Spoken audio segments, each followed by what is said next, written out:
Inaanyayahan ko po kayong ilagay ninyo ang inyong kamay sa bahaging masakit sa ating katawan. Kung masakit po ang ating dibdib, sa ating dibdib. Kung masakit po ang ating lalamunan, sa ating lalamunan. Kung masakit po ang ating tiyan, sa ating tiyan.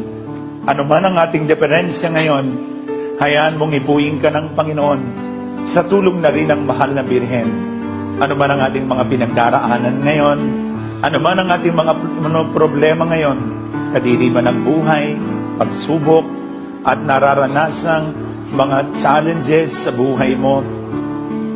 Whatever you are undergoing right at this point in time, experience the healing presence of the Lord right at this very moment. Ikaw na hindi makatulog sa dami ng mga alalakanin sa buhay, bagong pag-asa, bagong pagkakataon. Kaya wag mong imilanggong yung sarili sa iyong mga nakaraan, kundi bukas mo ang iyong puso sa kinabukasan ipinagkakaloob sa iyo ng Panginoon.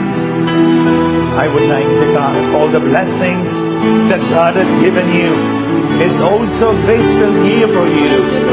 Begin to thank the Lord. Remember what the Lord has blessed you. At sa pagkakataong ito, with confidence, with hope in your heart. Panginoon, sa mga oras pong ito, ay hayaan po ninyong maramdaman ng mga kapatid namin, kundi sa buong mundo, ang iyong walang hanggang pag-ibig. Pagalingin po ninyo ang aming cancer. Cancer of the blood, cancer of the brain, cancer of the breast, cancer of the ovary, cancer of the uterus, cancer of the cervix, cancer of the colon, cancer of the eyes, of the nose, of the throat, of the skin. Lahat po ng bahagi ng aming katawan na masakit, ang aming likod, balakang, ang aming tuhod, ang aming spinal column, spinal cord.